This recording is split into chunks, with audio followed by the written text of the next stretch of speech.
Selamat pagi, Assalamualaikum warahmatullahi wabarakatuh. Assalamualaikum warahmatullahi wabarakatuh. Salam sejahtera buat kita semua, Shalom.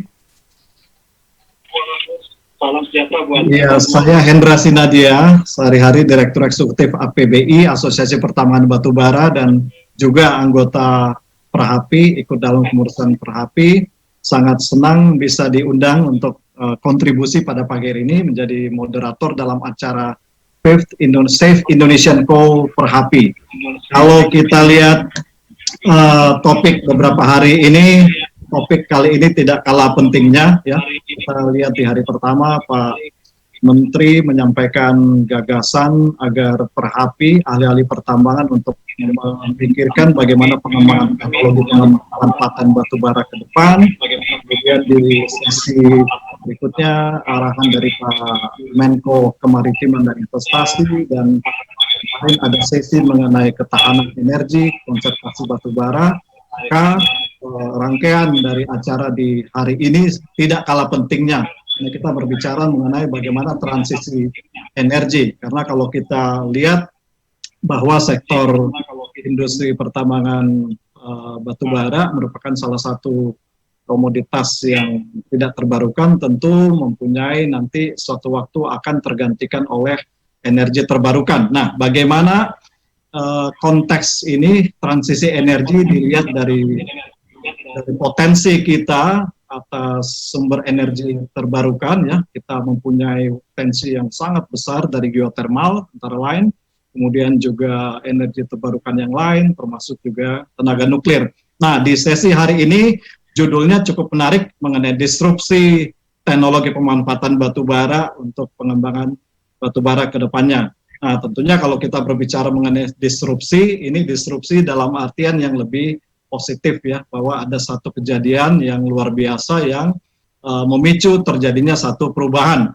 Nah, dalam beberapa waktu terakhir tentu kita bisa melihat disrupsi terjadi di berbagai segi kehidupan ya, di segi internet, ada Internet of Things ya. Kemudian kalau kita lihat di sektor energi tentunya climate change, isu climate change juga bisa menjadi salah satu yang mendorong terjadinya disrupsi. Nah, kalau kita lihat dalam konteks saat ini, tentu kejadian pandemi COVID-19 bisa dikatakan mempercepat transisi. Kalau kita melihat beberapa waktu terakhir ada laporan dari BP Energy Outlook ya, BP Energy Outlook melihat bahwa terjadi pelambatan demand energi akibat COVID-19, dan bahkan ke depan diperkirakan memang ini menjadi momentum bagi energi terbarukan untuk pelan-pelan mengambil alih peran dari energi fosil. Nah, bagaimana di konteks Indonesia itu sendiri? Nah, kita lihat presentasi beberapa waktu yang lalu dari PLN, dari Kementerian SDM, lihat peran dari sektor fosil, industri fosil termasuk batubara masih cukup dominan. Tapi tentunya ke depan shifting paradigm ya, sesuai dengan salah satu tema di salah satu sesi acara Safe Indonesian Call, ini kita akan beralih pelan-pelan untuk transisi ke energi terbarukan. Nah, pada hari ini kita mempunyai 3 presenter yang sangat kompeten ya. Ada dari 3 bapak-bapak yang sangat kompeten. Pagi ini yang pertama kita dengar live langsung dari yang membidangi geotermal, Pak Tafib Dwi Koryanto. Selamat pagi Pak Tafib. Selamat pagi Pak Hendra. Ya, sehat Pak ya, salam sehat selalu Pak ya. Wah, ini fit terus. Alhamdulillah, insya Allah kita semua sehat. Alhamdulillah. Pak Tafib Dwi Koryanto adalah Vice President dari Pertamina Geothermal Energy PT PGE. Beliau S1 dari Teknik Geologi UGM ya Pak ya, kemudian mendapatkan gelar masternya dari Geologi Geothermal ya dari Universitas Indonesia. Dan kalau lihat CV beliau, hampir sepanjang karir beliau dihabiskan ke panas bumi ya. Jadi beliaulah salah satu orang yang paling tepat kalau kita berbicara mengenai potensi pengembangan panas bumi di Indonesia. Bagaimana kita ketahui Indonesia di dunia untuk panas bumi merupakan salah satu yang negara yang punya kapasitas yang besar, bahkan Al Gore ya, mantan Presiden Amerika Serikat, sempat menyampaikan bahwa Indonesia adalah salah satu paradise atau surga dari panas bumi ya, potensi terbesar di dunia. Nah, pagi kali ini kita akan mendengar paparan dari Pak Tafib Dwi Koryanto, ya, Vice President dari Perkebunan Geothermal Energy. Alokasi waktu dari panitia sekitar 30 menit, Pak Tafib. Presentasinya mungkin bisa lebih singkat, akan 20 menit atau 25 menit, sementara sehingga kita mempunyai waktu untuk tanya jawab dari peserta. Silakan Pak Tafib. Halo. Ya, silakan Pak Tafib ya. Ya. Oke, baik, terima kasih. Ya, monggo. Saya coba share. Baik, terima kasih. Bismillahirrahmanirrahim. Assalamualaikum warahmatullahi wabarakatuh. Bapak-bapak dan ibu serta teman-teman semuanya. Pertama-tama kita berterima terima kasih. Alhamdulillah kita bersyukur kepada Allah Subhanahu wa taala. Kita dalam kondisi sehat walafiat, kita bisa bertemu di eventnya PRHP yang mudah-mudahan semuanya berjalan lancar. Dan tentunya kami dari Pertamina Geothermal Energy mengucapkan terima kasih atas waktu yang diberikan, undangan yang diberikan kepada kami, sehingga kami bisa sharing terkait geothermal. Dan pada event kali ini, dari kami akan mencoba membawakan, menyampaikan geothermal terkait prospek dan pengembangannya energi baru dan terbarukan, khususnya di geothermal. Baik Bapak-Bapak, bicara geothermal tentunya tidak lepas dari apa yang ada di layar Bapak-Bapak dan Ibu, jalur vulkanik di dunia, di mana yang kita biasa sering kenal adalah Ring of Fire, di mana Ring of Fire ini kaitannya adalah terkait dengan adanya pergerakan plate tektonik kita, sehingga membentuk suatu jalur vulkanik, membentuk pegunungan berapi, sehingga membentuk suatu kita sebut dengan Ring of Fire. Kita lihat di sini yang muncul dari, kalau kita dari sisi barat ya, itu dari New Zealand, kemudian bergerak ke Indonesia, kemudian ke Jepang, Filipina, Jepang, kemudian ke Amerika, dan sampai Chili. Dan kita lihat Indonesia ada di sini, ya, kita lihat Indonesia di sini, dan perlu Bapak ketahui bahwa dengan kondisi seperti ini, di mana dari ujung barat sampai ujung timur itu hampir semua ada gunung berapi, sehingga dari perhitungan saat ini itu terdapat 25 gigawatt cadangan geothermal, reserve geothermal ya. Dimana kalau kita kenal 20 megawatt ini di Indonesia itu jadi cadangan geothermal di seluruh dunia 40%-nya itu ada di Indonesia, yaitu sebesar 25 gigawatt. Jadi ini potensi yang sangat-sangat besar yang belum kita optimalkan, yang mudah-mudahan nanti ke depan ini bisa kita optimalkan sehingga bisa bermanfaat untuk generasi yang akan mendatang. Dan sedikit karena ini saya di forum coal ya, batubara, yang mungkin dari sisi pembentukan atau genesa daripada energi itu jelas berbeda. Jadi dari sini kalau kita kaitkan dengan tadi saya sampaikan model plate tektonik, jadi di sini bahwa geothermal itu berada di pembentukannya di daerah volcanic arc, ya, volcanic arc, di mana kalau minyak atau mungkin batu bara posisinya mungkin ya berada di back arc yang kondisinya relatif tenang, dan geothermal itu ada di volcanic arc, di mana energinya itu berasal dari subduction sini. Ini adalah sedikit gambaran aja, gambaran model sistem geothermal, bahwa pada suatu sistem geothermal saya coba gambarkan secara simpel saja di sini. Tadi saya sampaikan bahwa ini kaitannya dengan gunung berapi ya. Jadi ada satu gunung berapi, di mana di daerah yang tengah ini adalah kita biasakan kalau di geothermal itu di daerah outflow. Outflow artinya di aliran utama dari suatu sistem geothermal. Ini adalah di gambaran aja. Kemudian di sisi ke arah barat, ke arah timur ini adalah ke arah dataran rendah, ini daerah outflow. Jadi kalau kita lihat di sini bahwa reserve atau cadangan geothermal itu berada di antara outflow sama outflow. Jadi bisa di daerah sini. Jadi bukan tepat di pusat keluarnya gunung berapi, karena itu sifatnya asam. Jadi yang relatif normal dia akan berada menjauh dari sistem diaterma. Jadi kita lihat di sini bahwa cadangan atau reservoir geothermal itu berada di atas sini. Ya, ini sebagai gambaran ya. Nah, bagaimana dengan cadangan yang sebesar 25 gigawatt itu terkait dengan komitmen pemerintah? Yang jelas Pak Presiden kita, Bapak Joko Widodo, dalam konferensi di PB di tahun 2015 di Prancis waktu itu, bahwa Indonesia itu berkomitmen untuk menurunkan emisi sebesar 29% di tahun 2030, di mana geothermal sebagai salah satu kontributor besar. Ya, artinya apa? Bahwa di sini pemerintah akan punya komitmen untuk mengembangkan geothermal sebesar-besarnya, seoptimal mungkin.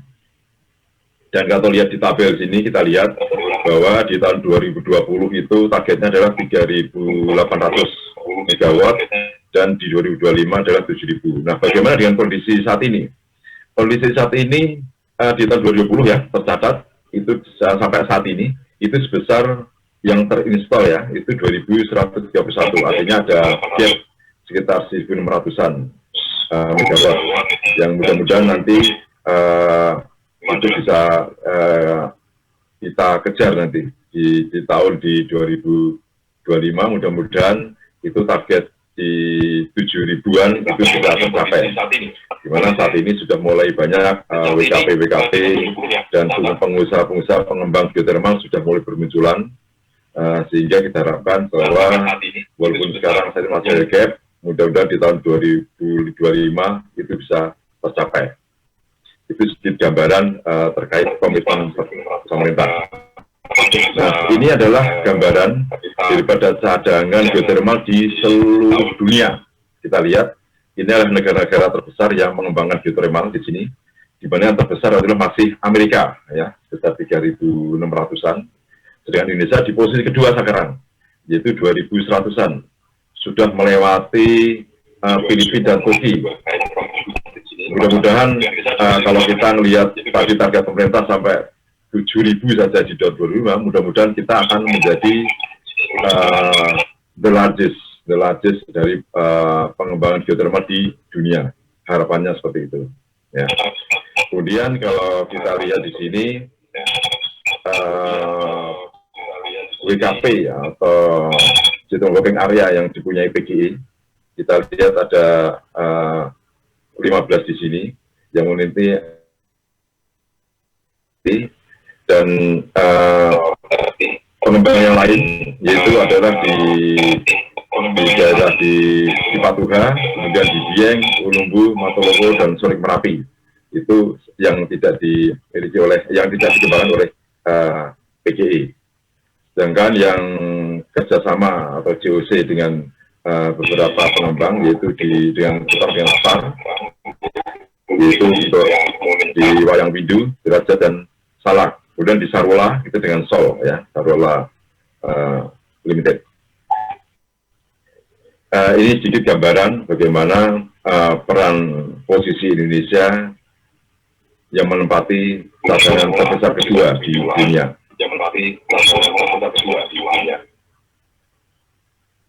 Kemudian ini adalah gambaran dari WKP yang di sekitar 2.131-an, itu dari sisi barat, dari Sumatera, itu di sana ada lapangan Sibayak, kemudian dan Sibali, Sarula, kemudian Sorik Merapi. Bergerak terus kita ke arah selatan, ke arah tenggara, itu ada Muara Labuh, kemudian Lumut Bale, Lampung,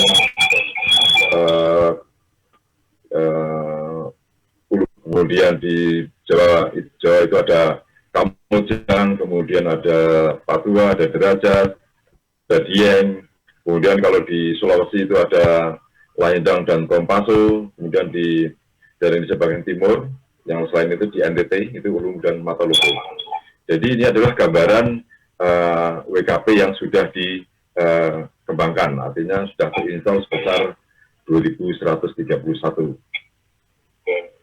Kemudian yang sekarang sedang tahap eksploitasi, di mana ada beberapa yang dikembangkan oleh Pertamina, kemudian juga ada yang dari Sokoria, kemudian ada dari Bedipa. Itu kita lihat di sini, kalau oleh PGE itu ada di Sungai Penuh dan Ulules, kemudian oleh Supreme itu di Rantau Dadap, kemudian di Cibuni itu ada, kemudian di Bali Sokoria ini di NTT, serta di Maluku. Jadi yang sedang dalam tahap eksploitasi sebesar sekitar 500 MW. Bagaimana dengan yang posisi eksplorasi? Ini ada 20 WKP. Ini cukup mulai meningkat kembali. Jadi kita lihat bagaimana perkembangan geotermal saat ini dengan adanya 20 WKP yang sedang dieksplorasi, itu cukup memberikan tanda simbol bahwa geotermal sudah mulai menggeliat kembali di Indonesia khususnya. Nah, bagaimana dengan di PGE? Dengan PGE? Nah, sedikit saya saksi gambaran, saya sampaikan di sini bahwa saat ini PGE dengan adanya transformasi di Pertamina, ada transformasi terkait bagaimana posisi PGE. Itu sekarang PGE ada di subholding power dan NRE, ya, renewable energy.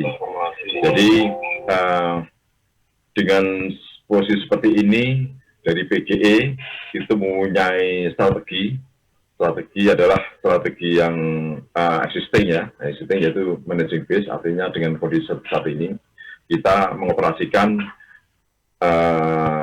yang kita punya sendiri, lapangan kita sendiri itu 670 MW.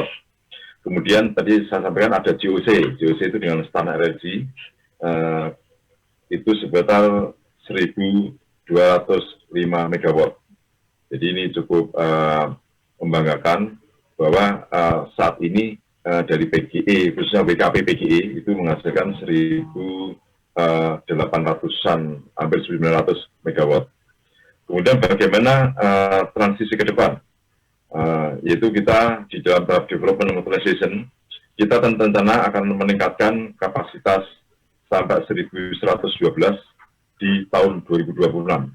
Ya, baik itu dengan kita kerja sendiri maupun dengan partnership. Itu dari sisi geotermalnya.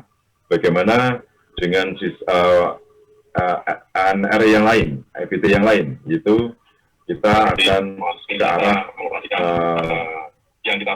memanfaatkan atau membuat PLTS itu di dalam masa. Nah, bagaimana dengan kedepanannya, yaitu pada tahap future growth, kita punya suatu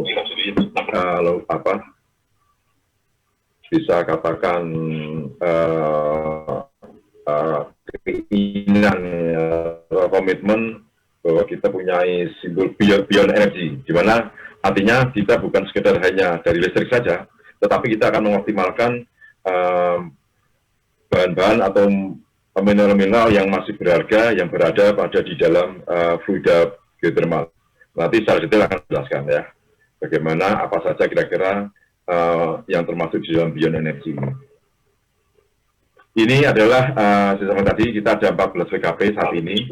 Itu mulai dari Sumatera, itu kita lihat di sini, yang warna biru ini adalah JOC ya, saya sampaikan tadi, JOC ada di Sarula, kemudian di Ciberem, Pengalengan, kemudian ada di Cilacap, dan di Bali. Sedang yang merah ini adalah yang on operation, yaitu sebesar 672 tadi. Kemudian ada yang dalam posisi development, yaitu yang berwarna hijau muda, ini sedang kita coba kembangkan, serta dalam tahap eksplorasi, yaitu di laut dan di Seulawah.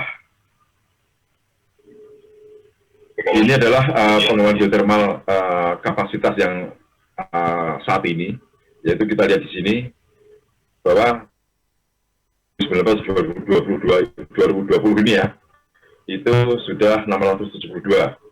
Seperti sama tadi, saat sampai tahun 2026 kita akan mengembangkan sampai 1112 megawatt. Ini adalah target daripada. Nah, ini adalah sedikit gambaran bagaimana memanfaatkan energi panas bumi. Tadi yang saya sampaikan tadi, ini ya, jadi pembangkit-pembangkit atau PLTP yang saat ini itu dalam skala besar. Ini adalah pemanfaatan tidak langsungnya listrik, di mana untuk yang saat ini kita masih dalam skala besar. Dan sudah kita mulai sekarang adalah dalam skala kecil, di dalam model binary plant. Jadi kita mengoptimalkan memanfaatkan daripada brine atau brine dari fluida yang ada. Kalau yang skala besar tadi kita langsung memanfaatkan steamnya. Steam kita masukkan ke turbin untuk memutar generator menghasilkan listrik.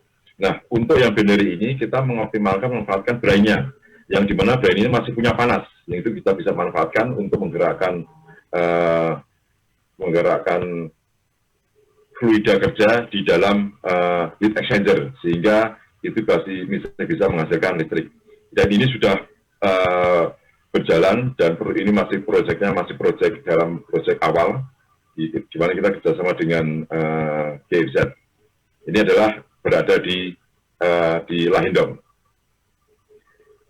Nah, bagaimana dari sisi yang lain? Kita untuk pertanian ya. Jadi untuk pertanian yang sudah berjalan saat ini itu ada di untuk pemanfaatan untuk pengeringan kopi, juga untuk pengeringan kalau nanti kita lihat di tempat lain, ini ada di Kamojang nih. Jadi kopi ini ada di Kamojang, kemudian kalau di Kamojang juga sudah kita manfaatkan uap panasnya itu untuk sterilisasi bibit jamur, sehingga itu menghasilkan jamur yang cukup bagus, dan itu bisa dimanfaatkan untuk khususnya di lingkungan di sekitar Kamojang. Jadi sebagai program CSR kami. Bagaimana untuk yang untuk pengembangan yang lain, yaitu untuk pembibitan kentang, itu juga berada di Kamojang saat ini. Dan hasilnya cukup memuaskan, sehingga saat ini di Kamojang sudah banyak beberapa energi ini dimanfaatkan untuk pemanfaatan langsungnya. Nah, bagaimana dengan yang di tempat lain? Yaitu ini adalah di Lahindong. Di Lahindong ini untuk penggilingan kopra, dan juga dimanfaatkan di pabrik atau tempat pembuatan gula aren, ya, dan juga untuk pengeringan cengkeh, vanili dan sebagainya, yang merupakan salah satu beberapa bahan yang dipunyai atau diproduksikan di Lahindong, di Sulawesi Utara, dan energi yang ada sekarang itu dimanfaatkan untuk beberapa komoditi ini. Jadi ini adalah beberapa pemanfaatan langsung daripada geothermal. Dan dari itu, kalau dari sisi mineral, tadi kan di sisi panasnya ya, dimanfaatkan ya. Nah, bagaimana dengan kandungan mineralnya? Ini sebenarnya banyak komponen atau unsur-unsur mineral yang berada di dalam grain daripada fluida pansumi. Ini beberapa yang kami catat, dan ini pun sebenarnya masih dalam tahap studi atau penyiapan. Dan mulai beberapa unsur ini sudah mulai dicoba dilakukan, itu di Kamojang, yaitu untuk CO2, pemanfaatan CO2. Jadi ini kira-kira Bapak dan Ibu-Ibu, bagaimana apa yang sampai tadi terkait beyond energy, ini adalah salah satunya, yaitu beyond energy salah satunya ini. Jadi selain kita manfaatkan panas ya, itu ternyata masih banyak unsur-unsur dan bahan mineral yang terkandung di dalam fluida panas bumi. Ini cukup banyak di sini, ada CO2, CO2, zinc, boron, litium, dan garam. Dan saat ini yang sudah dilakukan di Kamojang yaitu untuk mengeksplorasi CO2, ya, eksplorasi CO2.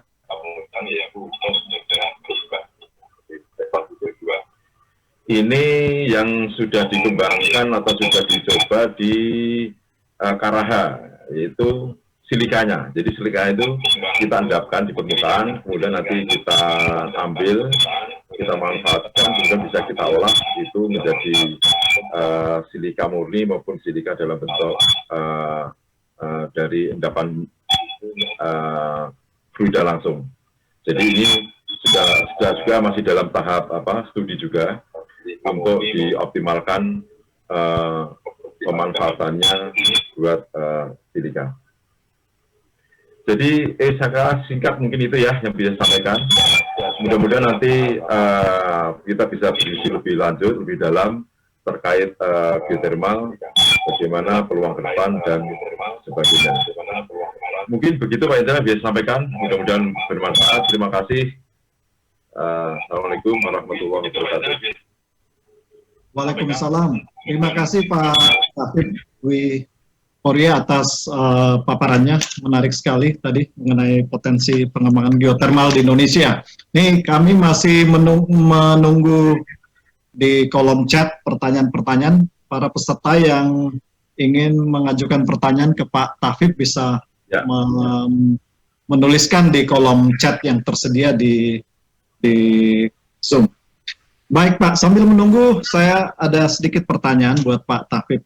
Nah kalau kita lihat potensinya, ini pertanyaan yang paling mendasar biasanya.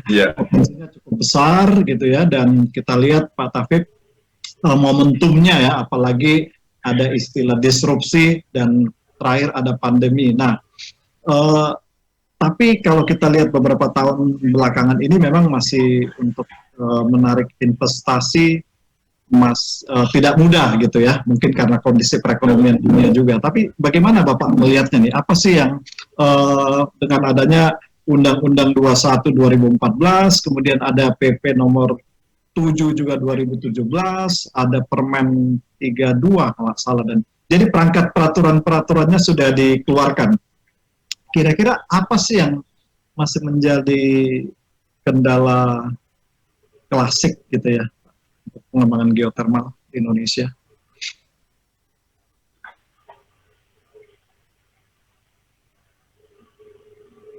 Baik, maaf nih. Ya, mohon maaf ini persenan ini Kak, di tempat saya sinyalnya agak terganggu. Jadi mohon maaf ini ya apa yang sudah saya tangkap tadi adalah masalah kendala ya Pak Hendra ya. Ya. Oke. Baik Bapak, ya saya kira sudah jadi hal isu, bukan isu yang sudah umum yang kita kenal, bahwa memang kendala utama terkait geothermal ini adalah masalah harga tentunya. Dan saat ini pemerintah sudah berusaha semaksimal mungkin untuk membuat suatu aturan kembali untuk terkait masalah harga ini. Dan mudah-mudahan dengan aturan yang baru ini, yang merubah dari konsep BPP, mudah-mudahan nanti di aturan yang baru nanti kita harapkan itu bisa lebih meningkatkan pengembangan daripada geothermal sendiri. Dan nanti kita lihat dalam setahun 2 tahun ini, apalagi sekarang juga pemerintah sudah mulai artinya sudah mulai buat suatu terobosan, yaitu dengan melakukan eksplorasi di awal. Jadi kalau kita ini ya, mungkin itu sebagai sebuah konsekuensi atau komitmen pemerintah dengan mengeluarkan nanti adalah konsep harga yang baru. Itu juga pemerintah mengeluarkan suatu konsep di mana untuk eksplorasi itu dilakukan oleh pemerintah yang tadinya sebelumnya dilakukan oleh pengembang, sehingga harapan pemerintah adalah harga akan bisa ditekan. Nah ini mudah-mudahan ini juga masih kita masih menunggu realisasinya seperti apa. Ini mungkin kita bisa gambarkan ini masih transisi, di mana saat ini sedang akan dimulai pemburuan eksplorasi oleh pemerintah. Kemudian nanti dengan plus aturan yang baru, mudah-mudahan nanti kita lihat ke depan, setahun 2 tahun ke depan, mudah-mudahan juga pengembangan kita lebih baik. Begitu mungkin Pak Indra. Baik, terima kasih Pak Taufiq. Jadi kita harapkan ada permen yang akan aturan baru dari pemerintah untuk mengatur harganya, dan kita harap memang nanti kalau aturan sudah dikeluarkan, nanti selama beroperasi ke depannya diharapkan nanti pembangkit yang berbasis geothermal di satu titik nanti dia akan lebih kompetitif dibandingkan yang fosil, Pak ya. Oke, baik. Nah, terkait dengan ini Pak Taufiq, ini kan berarti pemerintah tadi Bapak sampaikan pemerintah akan melakukan upaya eksplorasi ya. Nah, ini berarti bebannya banyak ke BUMN, dalam hal ini Pertamina PGE. Nah, bagaimana sendiri kesiapan dan Pertamina PGE sendiri dalam menyambut momentum ini, Pak? Apa bebannya tidak terlalu besar atau bagaimana kira-kira? Ya, kita sudah punya RJBP Pak ya, jadi rencana jangka panjang sampai 2020 tadi, yaitu sampai 1.100-an. Nah, itu kita harapkan itu dari lapangan yang existing, WKP existing, dan tentunya ada beberapa lapangan yang akan mulai ikut lelang, ya. Selain beberapa lapangan ada penugasan. Nah, ini kita harapkan kita dari situ. Sedangkan untuk langkah pemerintah di dalam eksplorasi ini itu dijalankan oleh teman-teman di BTKE dan Badan Geologi. Sehingga dari situ, di sini Pertamina nanti sifatnya juga sebagai pengembang, artinya Pertamina berlaku sebagai IPP, sehingga nanti kita juga akan melakukan ikut lelang dan sebagainya. Begitu mungkin Pak Indra. Jadi untuk sampai 2026 kita akan optimalkan dari lapangan yang existing dulu, karena itu kita masih dari lapangan yang sudah kita kembangkan ini ada masih beberapa yang belum kita optimalkan, sehingga kita lihat dalam tahun 2 tahun ini atau 3-4 tahun kemudian kita lihat bagaimana pelakuan reservoir yang ada sekarang, kalau memang masih memungkinkan kita kembangkan, akan kita kembangkan sehingga sampai tahun 2026 nanti 1.100 itu bisa tercapai. Itu mungkin Pak Indra. Oke, makasih Pak Taufiq. Ini ada pesan dari panitia Pak ya, mungkin untuk untuk Pak Taufiq untuk end screen katanya. Jadi screen yang tadi disampaikan, mohon izin untuk di end screen supaya bisa terlihat lebih jelas gitu ya. Oke, dan juga volume connected mohon dikecilkan juga katanya Pak dari panitia nih. Oh, dari connectednya ya. Oke. Oke, ini ada pertanyaan dari audiens, tapi mungkin agak mirip tadi dengan pertanyaan yang saya sampaikan terakhir ya.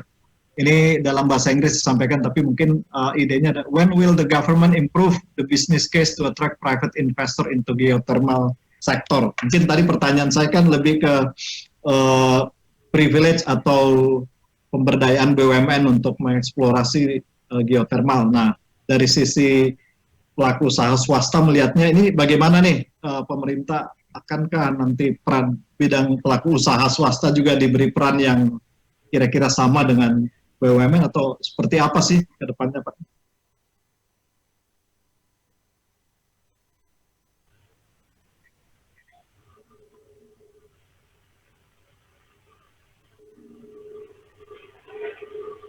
Oke. Maaf. Bisa saya jawab, Pak? Ya, silakan Pak Tafib ya, monggo Pak. Maaf nih. Ya, oke. Sorry, maaf nih. Terus sinyal saya kurang bagus, jadi mohon maaf. Kadang-kadang hilang, kadang-kadang ada delay juga, saya juga. Iya. Monggo Pak Tafib. Baik Pak Indra. Jadi sampai tadi mulai kapan nih pemerintahan nih? Kalau saya dengar itu sekarang dalam penyiapan untuk pemberian eksplorasi oleh pemerintah. Diharapkan targetnya tahun depan sudah mulai, Bapak Indra dan Bapak yang semuanya. Jadi mulai tahun depan itu sudah mulai dilakukan pemberian eksplorasi oleh pemerintah. Sehingga harapannya nanti karena pemberian eksplorasi ya sudah mendapatkan hasil, sehingga dari hasil itu lapangan itu bisa ditenderkan. Sehingga harapannya dalam 2 tahun ke depan, 3 tahun ke depan, itu pengembang bisa lebih banyak lagi untuk berkompetisi untuk mendapatkan lapangan-lapangan baru yang sudah dilakukan eksplorasi oleh pemerintah. Jadi saat ini sedang penyiapan yang saya tahu, karena kemarin dari PGE sempat dijadikan narasumber untuk penyiapan segala sesuatunya terkait rencana pemberian eksplorasi oleh pemerintah di tahun 2021. Begitu Pak Indra.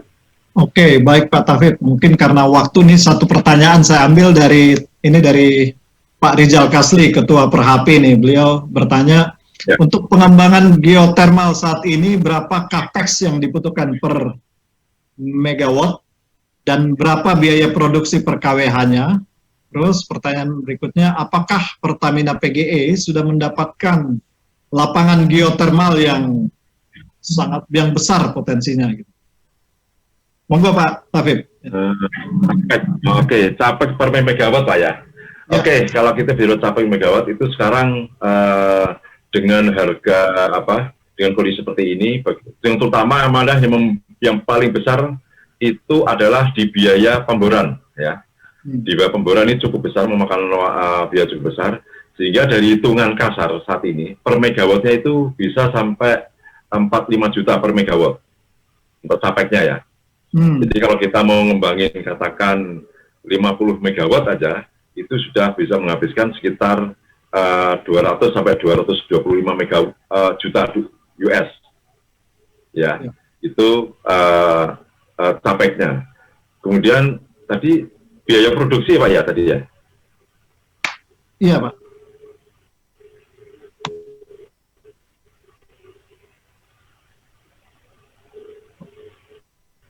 Sorry, gangguan. Pak Indra? Ya. Yang kedua tadi mengenai ini Pak. Ya, biaya produksi per kWh Pak, maaf. Per kWh? Ya. Saya lupa ingat. Itu sekitar berapa sen ya? Sekitar, saya agak lupa ininya. Tapi mungkin sekitar 5-6 sen dolar per kWh, seperti itu mungkin Pak. Ya. Ya. Karena terus terang untuk beberapa lapangan ini variatif, tergantung kondisi lapangannya. Ya. Jadi kita tahu bahwa di lapangan geotermal itu ada yang sifatnya fluidanya netral, ada yang sifatnya asam. Nah tentunya antara di area yang netral sama asam tentunya beda. Dan juga kita ketahui bahwa geotermal itu ada 2 jenis, terutama ada 2 jenis reservoir, yaitu yang reservoir keringnya, jadi dry reservoir, sama yang wet. Jadi kalau yang dry artinya dia fluida yang keluar dari bawah permukaan itu langsung uap, sehingga kita dari sisi fasilitas produksi akan lebih sedikit, sehingga tentunya biaya produksinya akan lebih kecil dibanding di daerah yang water dominated misalnya, di mana waktu steam keluar kita masih perlu alat separator untuk memisahkan antara air dengan steamnya. Kemudian nanti di dekat di dekat PLTP-nya kita masih ada peralatan lagi, sehingga memang kalau dari jadi variatif di sini saya bisa sampaikan ini. Belum lagi nanti adalah tentang kesulitan kejangkauan daerah. kita sendiri tahu bahwa memang ada beberapa lapangan yang dalam tanda petik relatif datar lah tempatnya, kayak Kamojang misalnya ya, kemudian di Lahindong. Tapi yang cukup menantang dengan Pejayan curam, di mana peran infrastruktur itu cukup memakan biaya. Itu kayak misalnya kalau di PGI itu di daerah Lumut Balai misalnya. Kemudian kalau di tempat lain mungkin masih banyak lagi ya, artinya di daerah pegunungan yang terjal. Nah ini yang membuat variatifnya daripada harga produksi listrik per KWH-nya. Itu mungkin yang bisa saya sampaikan Pak. Oke, mungkin satu lagi tadi yang masih tertinggal nih, pertanyaannya Pak Rizal Kasih, apakah Pertamina PGE sudah mendapatkan satu lapangan eksplorasi yang besar ya, lapangan geotermal yang potensi besar gitu? Bisa saya sampaikan di sini? Ya, terima kasih. Kita untuk lapangan yang eksplorasi sekarang adalah sudah mulai ke arah pengembangan ya. Kalau yang eksplorasi bukit daun itu kita karena hanya dari 3 sumur, jadi masih kelihatannya masih kecil. Tapi kalau di daerah yang sudah ke arah pengembangan, di Ulules, kemudian di Lumut Balai, itu dari hasil eksplorasi kemarin, itu sampai pengembangan sekarang, itu bisa untuk pembangkitan 2 kali 55 Pak, untuk tahap pertama ini. Jadi di Lumut Balai akan kita kembangkan 2 kali 55, Ulules juga 2 kali 55. Jadi itu sebagai gambaran. Kemudian kalau di Ulubulu itu lapangan terbaru kami ya, yang produksi juga setelah sebelum Lumut Balai. Itu sekarang di sana 4 kali 55, jadi sekitar 220 megawatt. Itu di Lampung. Jadi di daerah Sumatera ini potensinya cukup besar Pak, yang dikembangkan bahkan oleh Sarula itu sampai 330 ya saat ini. Nah ini bagaimana di Sumatera ini pengembangannya cukup atraktif, dan sedangkan di PGI sendiri saat sekarang yang paling besar itu masih di Kamojang, itu 265, kemudian di Ulubu itu 220, yang di Lumut Balai masih 55. Itu mungkin gambarannya Pak. Oke, baik. Terima kasih banyak Pak Tafib Dikorianto atas paparannya dan responnya terhadap beberapa pertanyaan tadi. Ini sangat bermanfaat. Kita lihat tadi dari paparan Pak Tafib, ada potensi ke depan untuk geothermal bisa lebih berkembang. Tentunya sekarang udah kurang lebih on the right track Pak ya, kalau lihat dari perangkat regulasinya dan kesiapan dari BUMN dalam hal ini yang menerima beban yang cukup berat ya untuk menjadi motor pengembangan geotermal di Indonesia, dan juga pemerintah melalui perangkat peraturan yang baru dan sedang akan dikeluarkan nanti akan bisa mendorong investasi asing untuk bisa masuk mengeksplorasi potensi geotermal di Indonesia. Jadi saya kira on the right track, dan kita lihat nanti ke depan memang geotermal akan menjadi salah satu motor untuk mendorong transisi energi Indonesia, tentunya dari energi yang berbasis fosil ke energi terbarukan, energi lebih bersih. Terima kasih banyak Pak Tafib Dikorianto, Vice President dari PT Pertamina Geothermal Energy, atas paparannya bagi kami ahli pertambangan Indonesia. Bermanfaat sekali bisa sharing buat kami, dan kami harapkan Bapak sukses, sehat selalu Pak ya, dan kedepannya PT PGE Amin. Lebih maju. Terima kasih banyak Pak Tafib. Assalamualaikum warahmatullahi wabarakatuh. Terima kasih Pak Indra. Waalaikumsalam. Terima kasih Pak Hapi. Sukses juga buat Pak Hapi. Oke, terima kasih. Assalamualaikum. Waalaikumsalam Pak.